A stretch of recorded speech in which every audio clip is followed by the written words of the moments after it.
Welcome back to this special edition of Power and Politics. I'm Scott McGee, and we move now to the story consuming the state capitol. Cuomo under fire. First, he was hounded by critics who claim his decision to send COVID-positive patients back into nursing homes cost lives. Then his office admitted they fudged the numbers to cushion the blow and avoid a federal investigation. But the real firestorm ignited after allegations he sexually harassed 2 former aides and acted inappropriately with a 3rd woman. Now, in response, the legislature is working to rescind his COVID emergency powers. The Attorney General has initiated an investigation, and now even some Democrats are calling for him to resign. That's why on Wednesday he addressed the public in person for the first time, apologizing for his actions, but making clear he will not be stepping down. I've learned an important lesson. I'm sorry. I'm sorry for whatever pain I caused anyone. I never intended it. I'm not going to resign. I work for the people of the state of New York. They elected me, and I'm going to serve the people of the state of New York. But 2 of his accusers put out statements of their own, including former aide Lindsey Boylan, who wrote on Twitter, quote, "How can New Yorkers trust you to lead our state if you don't know when you've been inappropriate with your own staff?" And Deborah Katz, the attorney for Charlotte Bennett, adds in part, quote, "We fully expect that the Attorney General's investigation will demonstrate that Cuomo administration officials failed to act on Ms. Bennett's serious allegations." And with that, now even some Democrats are joining the call for him to resign, including Assemblyman Tom Abenanti, State Senators Alessandra Biaggi and James Skoufis. Now, recently I talked to Senator Skoufis about what brought him to that decision. Look, so we're all internalizing this, my colleagues and I, in our own individual ways. And for me, I'm at the breaking point. And so, I've seen enough. There's obviously an investigation that the Attorney General has had referred to her. But let's be clear. I mean, the evidence is convincing. You have not 1, not 2, you have 3 women, you have text messages, you have emails, you have photographs. And for me, it's obvious that there is a pattern of abuse in the governor's office, which I think no one ought to be able to tolerate. So that's why I put out the statement. I got to that point very late yesterday. I started drafting up the statement, and as a final item that I'll mention is, I came to the conclusion that I would be out there calling for a Republican governor to resign.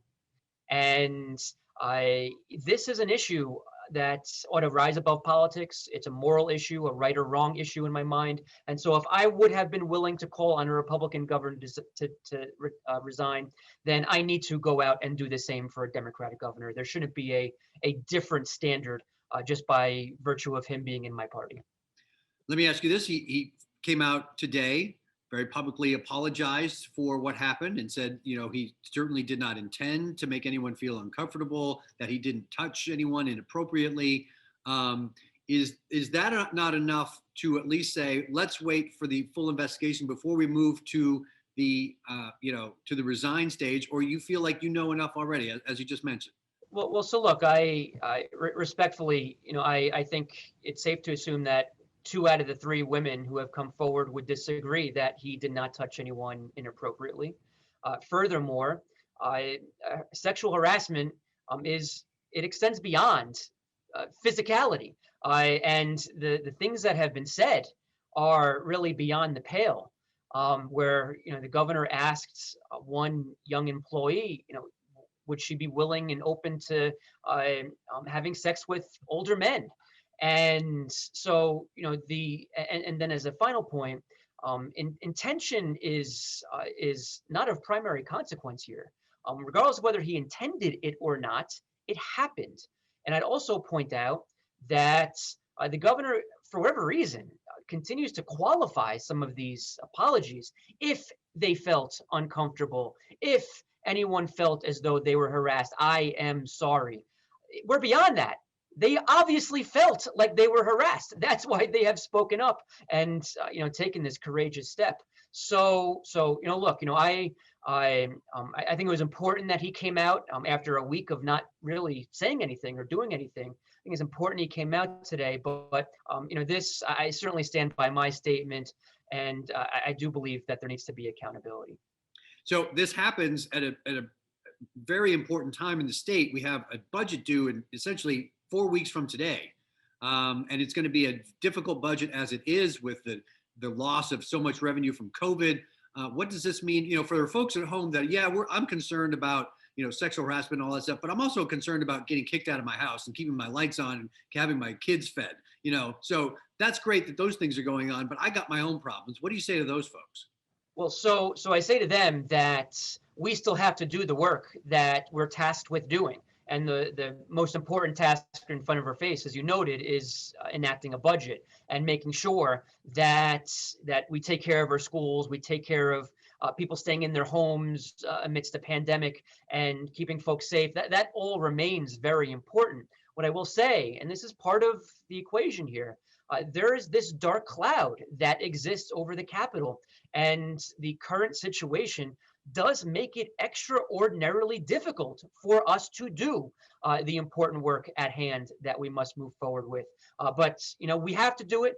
We have a budget due on April 1st, and while we certainly have this cloud hanging over the Capitol, we also do have to continue with the people's work.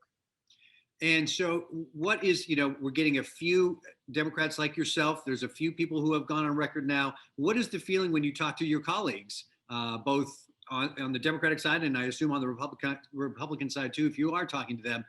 Is there a movement to go as far as to push for resignation, or is there more of a feeling that let's wait for this investigation to finish?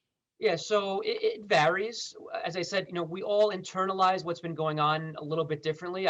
There are a number of Democrats who have come out with similar statements that I put out today. But certainly there are others who feel that they want to see the results of this investigation, and they have not come to a conclusion yet.